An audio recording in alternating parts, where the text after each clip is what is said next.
Hello, everyone, and welcome to episode 3 of Better Geeks and Gardens. Yay! Yay! I'm here with Leonmit, and we are going Hello. to be looking at his house, which you can see behind us. Wow, this is impressive. The whole plan is to use different materials on every build. I don't like to use the same material twice. So the first thing you'll notice is on the outside, I have obelisks that are black rock or black stone, whatever they call it, and then quartz. So nether, from the nether. Yep. Yes. And then I have the 4 pyramids with the diamond in the middle, each one made from a different material. And each one has a different purpose. Kind of have a secret entrance to get in right here in the middle. And we're going to start the tour in the granite building, which is my main hub. This is where I do my crafting, and I have my little bed over here. I also started a trophy wall That's for awesome. the I haven't done all 3 yet, so I only have 2 trophies. And then I bought the Choose Your Own Adventure book from Flarnigan's, and that's on my little podium here. Very cool. And I started a to-do list because I just kept getting distracted. I have, right now what I'm working on is the border. I got to do something with my border. I don't like it. You mean your fence, like, around your house? Yeah. One of those to-do lists is to create a new level in my farm, and I'll show you why I want to create a new level in my farm. The diorite pyramid is the farming pyramid. I have bamboo to the right, and behind that I have sugar cane. I'm going to transition this all to bamboo. And then for each level on the left, like on the top level, I have wheat. You can see through the glass there. How many levels do you have? I have 4. I need a 5th one. It goes wheat, then potatoes. Then on the 3rd level, I have carrots and beets. So I want to have each to have their own level. I don't really need that many carrots or beets, but just for the look of everybody having its own level. And then on the bottom level, I have netherwort. So why are you growing the beets? Plan on doing anything with the beets? I used it for dye, and I made beet soups that you can find in the cake shop.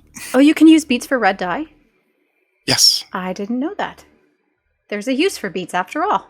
But in here is it's my fully automated sugarcane farm. It's enclosed and automated. I don't have to touch it.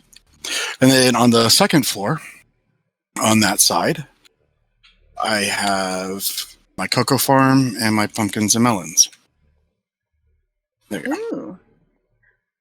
So the cocoa farm is fully enclosed, but it's not automated. I do have to hit the button. How do you replant it? I gotta go back in there. Ah. Secret lever. I don't have to do this very often, though, because the yield on cocoa is tremendous. Yes, I know it is. Pumpkins and melons are completely automated. They all go into this chest down here. How did those work? Because they don't push from the side. They're pushing down? So what happens is the observer sees the change in the plant. The pistons on the side of that plant go all down. That knocks off the melons. And then they go into a cart that's underneath. Uh-huh. And then the cart dumps into the... into this chest. Yeah, that's my farming diorite farm. It's everything. Nice. It's compact, but you have a lot going on. Yeah, that is one thing I've noticed since I've limited my space. There's certain things I can't do and still be in my area. Right.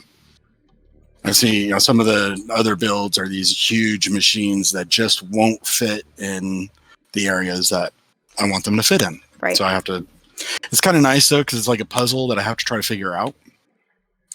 So this is the andesite. This is the andesite wing. This is my farming wing, my livestock wing. I haven't done much over here. I still have cows that give me milk. I have a chicken coop for just eggs, and then I have a chicken maker that gives me feathers and chicken. And then if we go downstairs, I have converted this into a kelp farm. Oh, okay. Just a little tiny kelp farm. I use kelp for dried kelp blocks for fuel. This is my dark room.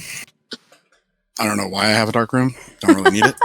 But I was making this my mushroom farm. So I just have, this is how I get all my mushrooms. Throw them in the middle, throw a little bit of bone meal, and then I can just chop away and get mushrooms.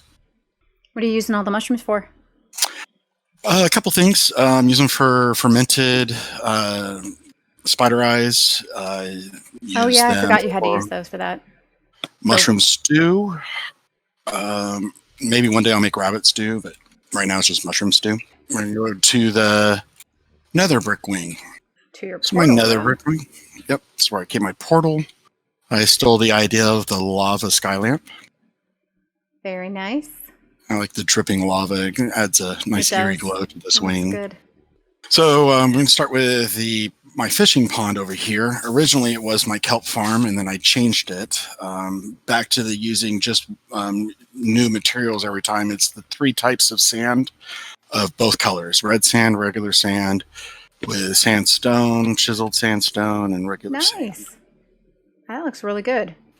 And I kept with the theme of the nether side of my base by having the fungus trees. Mm-hmm. Did you have to actually catch the salmon, or did they just start appearing once you started fishing?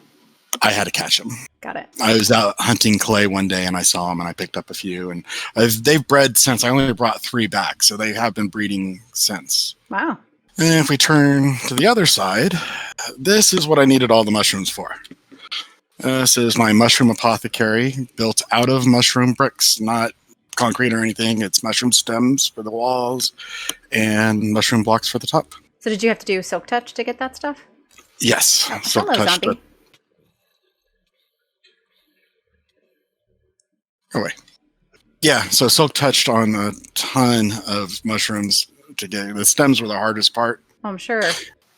And it was a design I did not steal from the internet for a change, so I'm really proud of that.